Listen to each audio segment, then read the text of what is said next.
Cpac. Nunes warning to the Fisa courts will have many quivering in fear by Aaron Moreno for truthfeednews.com. Chairman Nunes delivered a speech at this year's Cpac, and it was a real barn burner. He dropped one bombshell after another, but his comment directed to the Fisa court is sure to cause quite a frenzy. Devin Nunes from Fox News' tweet here: "We are not going to have a Fisa court in this country any longer if the FBI and the DOJ are going to continue to obfuscate." Here's the full speech. We could take a quick listen to some of it because it's a half hour. Very nice. Response to our memo. Attendees to know that there's news breaking literally right now with the release of this Schiff memo. Our attendees are going to hear from you first. What do they need to know about what's going on and about the release of this memo? Well, thank you, and it just posted, so for those of you, the website probably crashed, so probably nobody can actually get it right now. Russian bots again, I'm sure, caused it to crash. I would say that we actually wanted this out. So this has been held up for over 2 weeks. The FBI and DOJ had right away told the Democrats what was wrong with their memo or their response to our memo. And they waited for 2 weeks before they actually did the redactions that were necessary to get this out. We wanted it out. We want it out because we think it is clear evidence that the Democrats are not only trying to cover this up, but they're also colluding with parts of the government to help cover this up. And I think as you read it, you will see personal attacks on myself, personal attacks on Chairman Gowdy, with a lot of really interesting things that sound really bad, like a lot that has been happening with this Russia investigation over the course of the last year. But what you're not going to see is anything that actually rejects what was in our memo.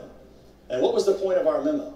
The point of our memo was for one purpose only, and that was to show that FISA abuse had occurred.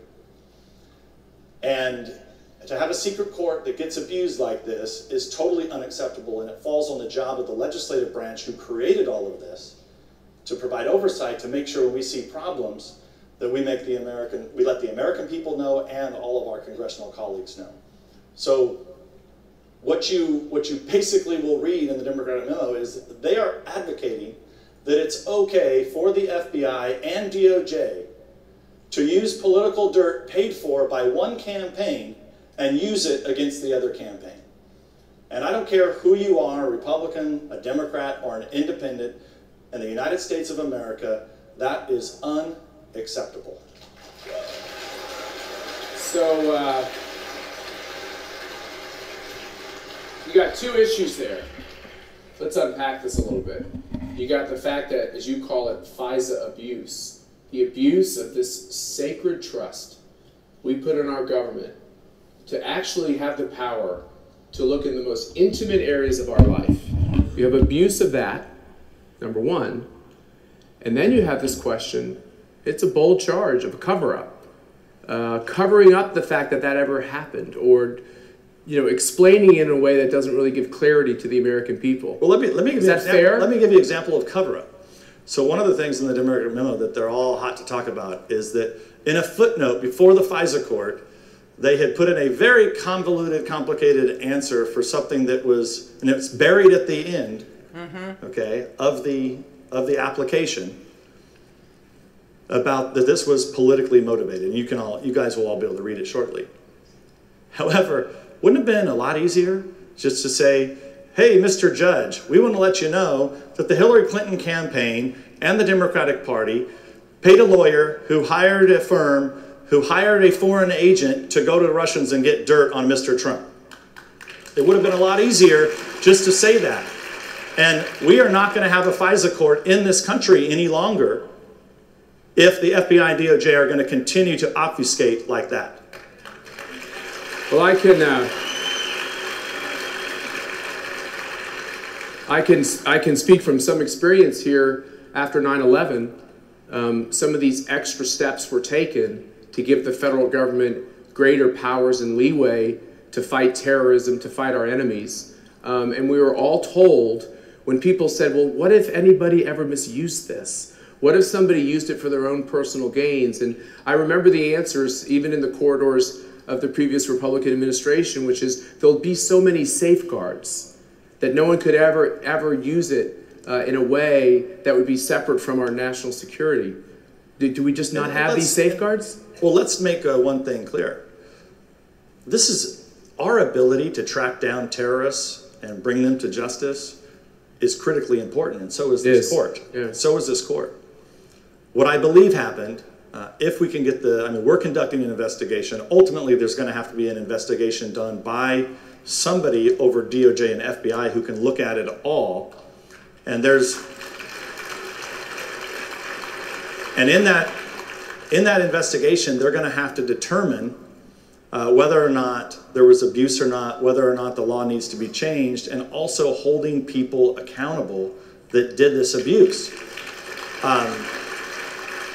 And until that happens, I think you're going to see a very skeptical Congress as it relates to what can or cannot be brought before this court.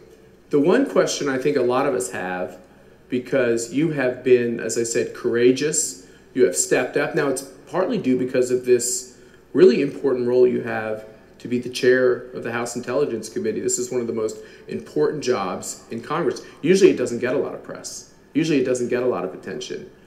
What was the first thing that caused you to really go after this and to really go after the truth? What was the flag? What was the trigger?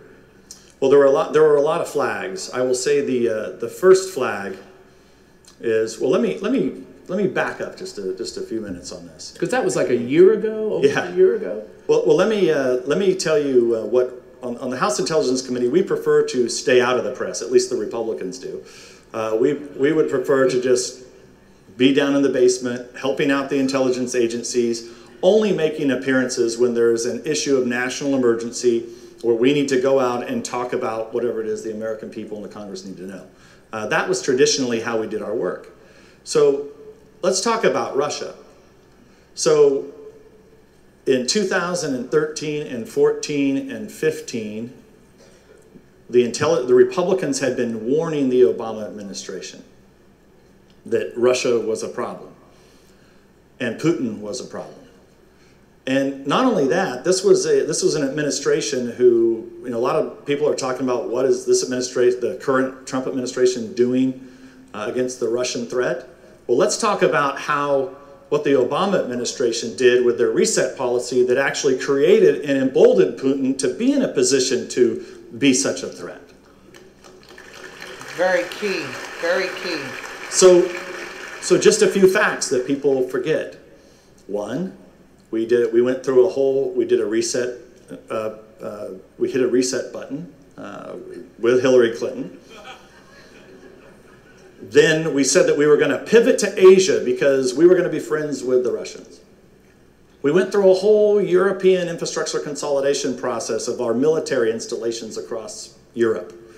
We abandoned a lot of our capability in the North Atlantic in order to track Russian subs.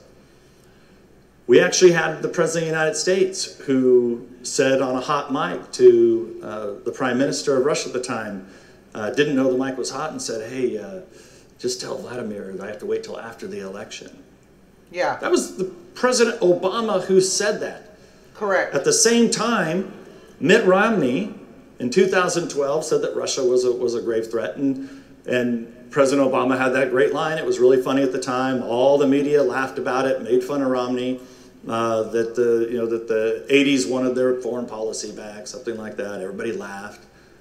So who created this Russian threat? It was the last administration who put us in this position. But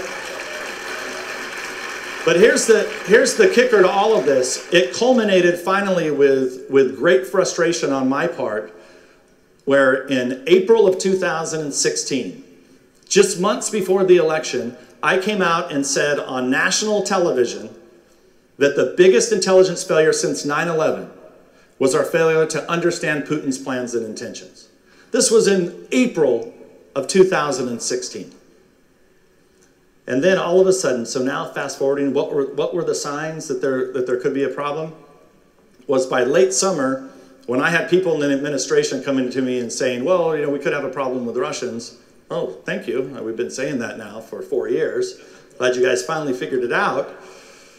Then, after the presidential election, President Trump is elected. A couple days later, I was asked to serve on the transition team.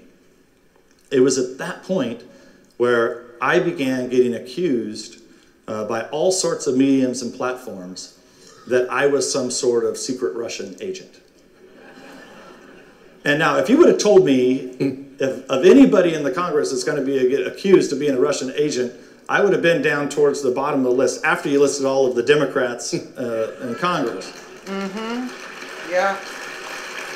And now today, the media and the Democrats would have you believe, the Democratic-controlled media, because basically it's one and the same. Correct. I mean, they would have you believe that I'm like working with the Kremlin. I mean, this is total nonsense.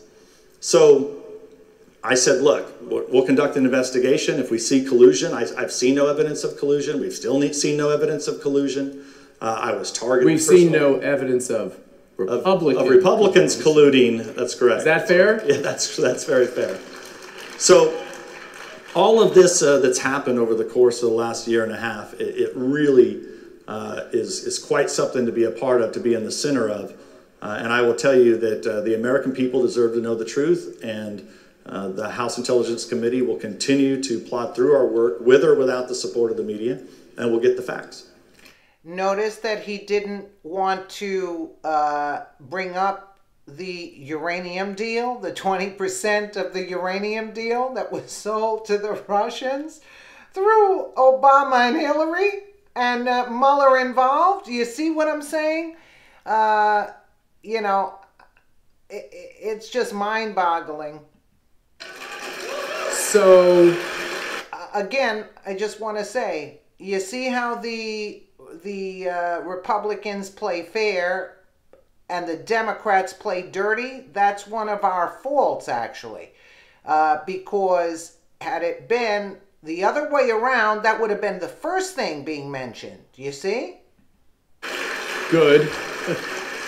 So the bigger the Democrats and their allies in the national media make the charge about Russian interference, which I know we all find repugnant in our election or in our society generally, the bigger they make the charge that there was apparently something untoward about Trump and Russian collusion, it's important for all of us to remember they are indicting the Obama administration. The Obama administration did not keep us safe. Instead, they took the information and used it to go after Team Trump. Is that a fair statement? Well, yeah. I mean, I think there's clear evidence of collusion. You alluded to it. The only evidence we have of collusion, which is not, I mean, it's not even, it's clear evidence. It's not even circumstantial. Now, people try to get around it by saying, well, it was really a law firm that was hired to another guy. Well, wait a second. This was money from the Hillary campaign and the Democratic Party making its way into the hands of an agent who was either paying Russian agents or getting information from Russian agents that was dirt on the Trump campaign. And they were probably laughing their butts off while they were getting paid because it was all made up, and they're probably laughing their butts off. Do you see where I'm going with this? Because, what they were saying in the dossier, it's just like total crap, and they're saying like these people are actually falling for this kind of crap. That then, of course, they use later. But it's clear evidence of collusion. There's nothing that's any clearer than that. And you would think that somebody might want to do some research on that and figure out who really was colluding with Russians. What are these contacts? Well, you're the one who's asked these questions, right? Hillary Clinton would collude with the devil himself if it was for her to win the election. Let's be honest now. You sent out a series of questions to some former officials. Right. Do you expect to get answers? Well, that's the next stage of our investigation. So earlier this week, and the media still hasn't reported on this, at least the Tell us about Democratic it, because control we're media. glad you did this. So earlier this week, we sent a questionnaire to what will likely be a couple dozen current and former members of the executive branch that ask very simple, straightforward questions like, when did you first learn of the dossier? When did you learn that the Democrats in the Hillary campaign had paid for the dossier? Did you brief President Obama on this? Of course These are they did. all questions. There's 10 simple questions. We hope that by the end of the week, next week, that we will have the answers. But I'm not gonna hold my breath for those. I was just going to say, don't hold your breath on that. You ain't getting any answers from the Democrats, that's for sure. They're going to fight dirty, and they're going to fight tooth and nail for this not to become public. And that's why they have these incidences, in order to distract the people from the real issues. Because what took place this past couple of days, that we're not going after the real issues, you know? So you get my drift. Let me know what you guys think in the comments below. And again, thank you so much for watching.